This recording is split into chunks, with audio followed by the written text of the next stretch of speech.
was lounging on my couch, scrolling through my phone, enjoying the quiet of my small apartment. It was one of those rare days off where I had nothing planned, just me, my thoughts, and the gentle hum of the city outside. Then, the doorbell rang, slicing through the silence. I wasn't expecting anyone. Curious, I got up and walked to the door, peering through the peephole. The sight on the other side made my heart skip a beat. It was my mother, Anne. I hadn't seen her in years, not since I was a little girl. I hesitated for a moment, my hand hovering over the doorknob. Then, gathering my thoughts, I opened the door. There she stood, looking so different from the woman I remembered. Her once bright, alert eyes now seemed dull and tired. Her hair, which used to be neatly done, was now unkempt and graying. "Emily, it's been so long," she stammered, her voice trembling. I wasn't sure how to respond. "Mom, what are you doing here? I wanted to see you.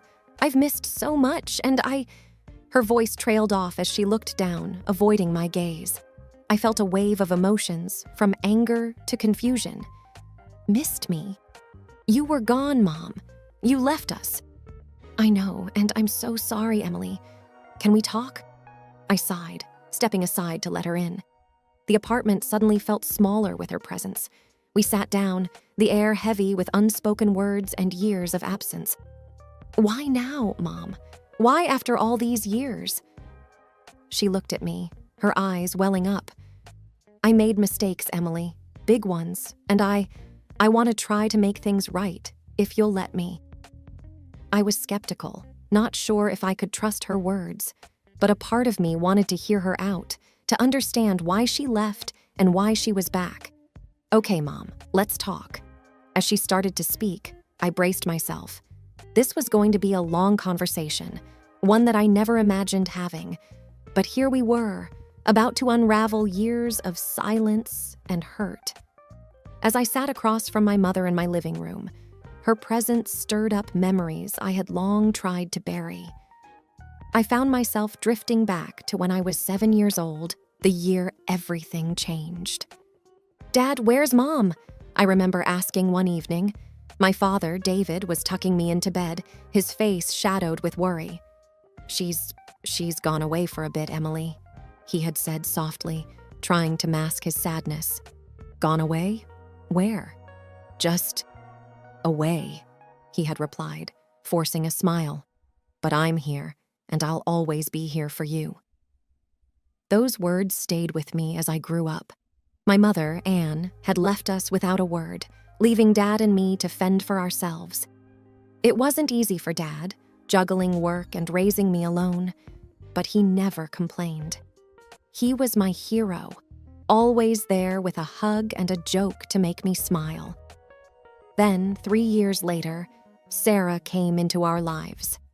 She was Dad's co-worker who became a friend and, eventually, much more. I remember the day Dad introduced her to me.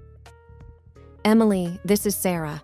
She's a very special friend," he had said, his eyes bright with a happiness I hadn't seen in a long time. "Hi, Emily. Your dad's told me so much about you," Sarah had said, kneeling down to be at eye level with me. "Are you going to be my new mom?" I had blurted out, curious and a little wary. Sarah had laughed gently. "Well, I'd like to be your friend first. Would that be okay?" I had nodded, and from there, Sarah became a constant presence in our lives. She was kind and patient, never trying to replace my mom, but instead creating her own special place in my heart.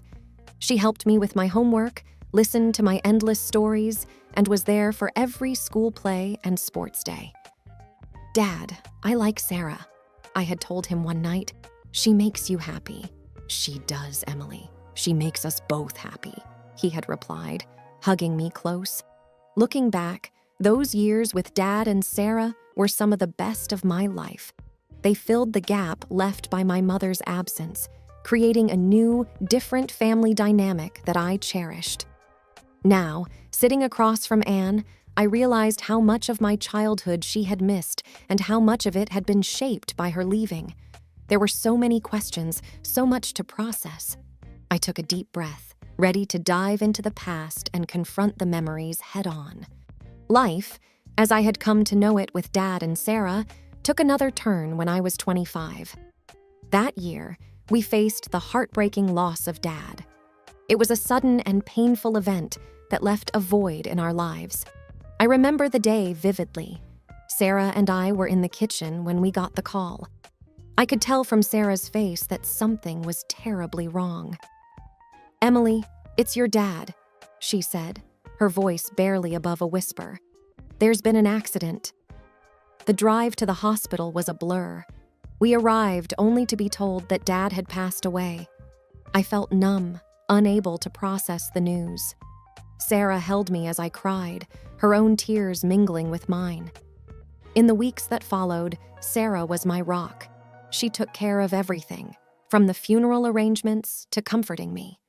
I was lost in grief, but Sarah was always there, offering a shoulder to cry on and words of comfort. "Emily, your dad loved you so much," Sarah told me one evening as we sat in the living room, surrounded by Dad's photos. "He was so proud of the woman you've become." "I miss him, Sarah. I miss him so much," I said, tears streaming down my face. "I know, honey. I miss him too. But we'll get through this together. We're family," she replied, holding me tight. That moment solidified something I had always felt. Sarah was more than just my stepmom. She was my family, the one who stood by me through the darkest times. Her presence gave me a sense of stability and comfort when everything else seemed to be falling apart. As time passed, Sarah and I grew even closer. We leaned on each other for support, finding solace in our shared memories of Dad. She encouraged me to pursue my career and was always there to celebrate my successes and comfort me in my failures. Looking back on those days with Anne sitting in front of me, I realized how much Sarah had stepped in to fill the void left by both my mother's absence and my father's passing. She was a constant source of love and support, something I wasn't sure I could ever expect from Anne. "Mom, Sarah was there for me in every way. I don't know what I would have done without her," I said, meeting Anne's gaze. Anne looked down, her expression a mix of sadness and regret. "I'm sorry I wasn't there for you, Emily. I truly am." Her apology hung in the air, a stark reminder of the years lost and the relationships that had been strained beyond repair. I was grateful for Sarah's presence in my life, but part of me still yearned to understand why my mother had left in the first place. Sitting across from my mother, Anne, in the dimly lit living room, the silence between us felt heavy. I finally mustered up the courage to ask the question that had been burning inside me. "Why did you leave, Mom? Why did you just disappear from our lives?" Anne shifted uncomfortably in her seat, her hands fidgeting in her lap. "Emily, it's complicated. I was young, confused. I thought I needed something more, something different. But you had a family, a daughter who needed you," I said, the hurt clear in my voice. "I know, and I regret it every day. I thought I was missing out on life, but I didn't realize that I was leaving my life behind." Her words stung. It was hard to reconcile this regretful woman with the mother who had walked out on us. "Did you ever think about us? About me?" I asked, looking for some semblance of remorse. "I did, Emily, but every time I thought about coming back, I felt ashamed. And then I got sick. Really sick. It took me years to recover." I was skeptical. "Sick? Is that just an excuse to come back into my life now?" "No, it's the truth. I was diagnosed with a chronic illness. It took a lot out of me, but now I'm better, and I want to make things right with you." I didn't know what to feel. Anger, pity, disbelief. It was all a jumbled mess inside me. "So, why didn't you reach out sooner, after you got better?" "I was scared, Emily. Scared that you and your father would reject me." "Mom, Dad passed away 2 years ago," I said, a lump forming in my throat. Anne's face fell, a look of genuine shock crossing her features. He's gone?" I nodded, the pain of his loss still raw. I didn't know. Oh, Emily, I'm so sorry." Her apology felt empty, too late. I couldn't help but feel that her return had more to do with her needs than mine. As we sat there, I realized that the past couldn't be changed, but I had a choice about what to do with these revelations. I could hold on to the anger and pain, or I could try to understand and maybe find some closure. It was a lot to process, and I wasn't sure where to start. "I think that's enough for tonight, Mom. We can talk more later," I said, standing up. Anne nodded, looking defeated. "Okay, Emily, I'll give you some space." As she left, I felt a mix of emotions. Part of me was still the abandoned little girl, while another part was an adult, trying to make sense of the past. One thing was clear: this conversation was just the beginning. After several days of mulling over our last conversation, I decided to give my mother, Anne, another chance to explain herself. We agreed to meet at a local coffee shop, a neutral ground away from the memories of my apartment. As I sat across from Anne, sipping my coffee, I noticed how she nervously twisted her napkin. It was clear she had something on her mind. "Emily, I'm grateful you agreed to see me again," she started, her voice shaky. "I know I've missed so much, and I can never make up for that. But I need to ask for your help." I put my coffee down, a sense of apprehension building. "What kind of help?" It's about my living situation. Since I got better, I've been staying with a friend, but I can't stay there much longer. I've found a small apartment nearby, but I can't afford the rent on my own." I felt a knot in my stomach. This was the last thing I expected. "Mom, I don't know. I'm not sure if I'm ready to—" She cut me off. "I understand, Emily. It's just, I have nowhere else to turn. It's hard for me to ask, but I need this." I was torn. On one hand, she was my mother, and she seemed genuinely in need. On the other hand, I couldn't shake off the years of abandonment and the recent revelations. "How much are we talking about?" I asked, trying to sound neutral. "It's $2,000 a month. I've saved up some, but I need help covering the rest. Maybe just for 1 year, until I get back on my feet." I did the math quickly in my head. It was a significant amount, especially on top of my own expenses. "Mom, I'll need to think about it. This is a lot to ask." "I know, Emily, and I wouldn't ask if I wasn't desperate. Please think about it. I want to rebuild our relationship, and being closer would help." We finished our coffee in silence. As I walked back to my apartment, her request weighed heavily on me. Part of me wanted to help, to maybe start mending our broken relationship. But another part was hesitant, unsure if this was just another disappointment waiting to happen. I knew I had a tough decision to make. After grappling with my mother's request for financial help, I reluctantly agreed to pay her apartment rent for a year, a decision that left me feeling uneasy. The sum was substantial, $24,000, but a part of me hoped this gesture might bridge the gap between us. A week later, I decided to visit her new apartment unannounced, hoping to see how she was settling in. As I approached her door, I overheard voices inside, loud, boisterous, and unmistakably Anne's. Curious and concerned, I paused to listen. "Can you believe it? My own daughter, such a fool to pay a whole year's rent up front. Talk about easy money." Anne's voice echoed through the thin door, dripping with mockery and amusement. My heart sank. I felt a mix of anger and betrayal swirling inside me.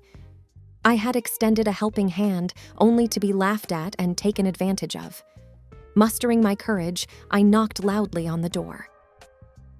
The voices hushed as Anne opened the door, her expression turning from jovial to shocked upon seeing me. Emily! What a surprise!" she stuttered, trying to mask her guilt. I stepped inside, facing her directly. "I heard what you said, Mom. About me, about the rent." Anne's face went pale. "Emily, it's not like that. You misunderstood." "No, Mom. I understood perfectly," I replied, my voice steady despite the hurt. "I thought we could rebuild something, but I see now that was a mistake." She reached out, trying to touch my arm, but I stepped back. "I wanted to believe in you, Mom. I wanted to believe you had changed."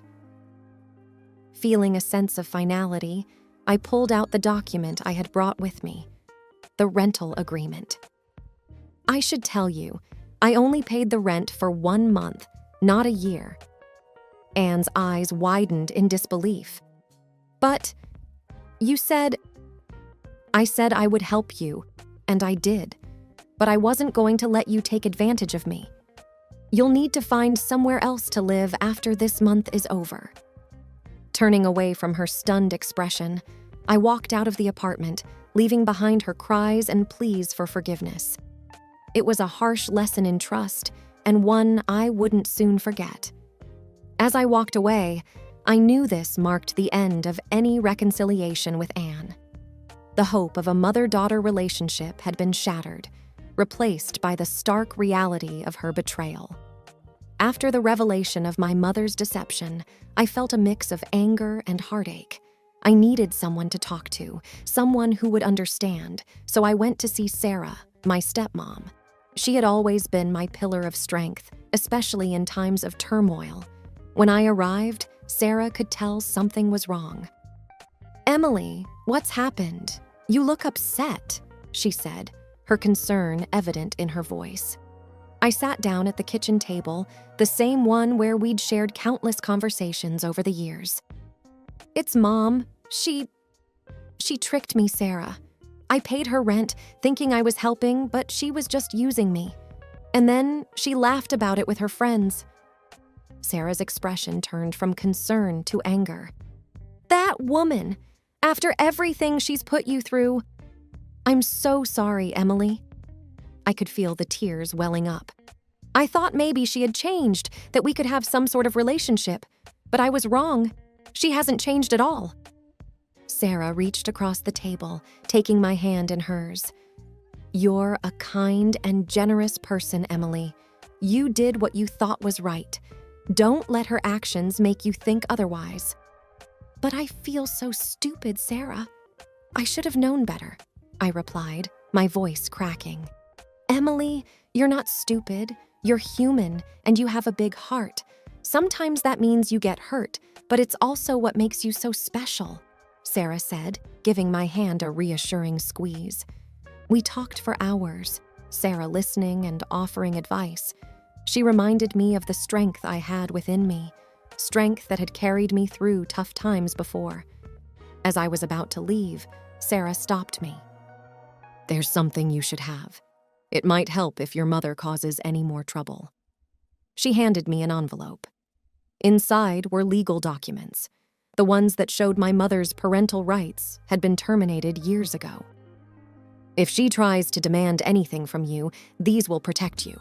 Legally, she has no claim over you or your finances," Sarah explained.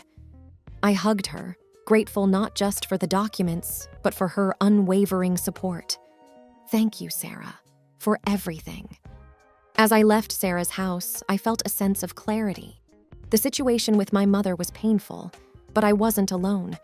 I had Sarah, and I had a resilience that had been tested but not broken. The path forward wouldn't be easy, but I knew I could handle it, with Sarah by my side. 2 weeks after the revelation of my mother's deceit, I was startled by a loud banging on my door. With a sense of foreboding, I opened it to find Anne, her face twisted in anger and desperation. "Emily, you have to pay for my housing. If you don't, I'll sue you. I'll demand alimony from you every month," she shouted, her voice echoing in the hallway. I couldn't believe what I was hearing. After everything that had happened, her audacity was astounding. I felt a mix of anger and disbelief, but I remembered the envelope Sarah had given me. Mom, you really think you can demand anything from me? I said, trying to keep my voice steady. Yes, I'm your mother. It's your duty to take care of me, she retorted. I couldn't help but laugh, a reaction that seemed to infuriate her even more. You're not in any position to demand anything, Mom. You gave up that right a long time ago. Anne's face contorted in confusion and rage. What are you talking about? I reached for the envelope Sarah had given me and pulled out the legal documents. These papers, they show that you legally relinquished your parental rights over me. You have no claim to any money or support from me. Anne's eyes widened as she skimmed the documents, her face turning pale. This can't be. It's over, Mom. You can't use me anymore, I said, a sense of finality in my voice. I stepped back and closed the door in her face, cutting off her protests. She continued to yell and bang on the door, causing a commotion that drew the attention of my neighbors. Within minutes, the situation escalated to the point where someone called the police. I watched from my peephole as officers arrived and spoke with Anne, who was still shouting and causing a scene. They eventually escorted her away, her angry shouts fading into the distance. As the door closed and silence returned, I felt a weight lift off my shoulders. It was a difficult and painful chapter of my life, but it was finally closed. I had my own life to live, free from the manipulation and deceit of the past. I knew the road ahead wouldn't be easy, but I also knew I was strong enough to face whatever came my way. With Sarah's support and my newfound resolve, I was ready to move forward.